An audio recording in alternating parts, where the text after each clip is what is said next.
Hey guys, I'm Anna, and today I'm going to show you how to fix Eurotunnel mobile app not working. So first of all, you need to make sure you're running the latest version of the app.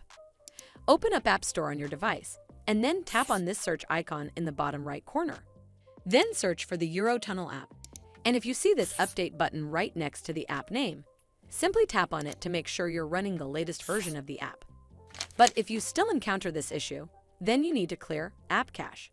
Go to your device settings and then scroll all the way down to General and tap on it. Then tap on iPhone Storage. From here, search for the Eurotunnel app and then tap on it.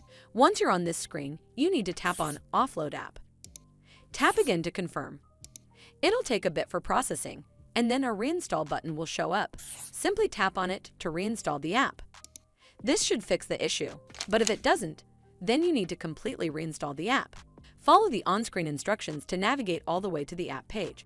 Once you're on this screen, tap on Delete App to uninstall the app from your device. Once uninstalled, you need to open up App Store and then search for the Eurotunnel app right over here in the search bar, and then click on this Get button to install it back on your device. Hopefully, this will fix the issue.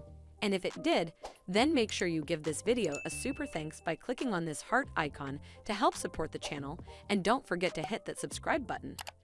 We'll see you in the next one.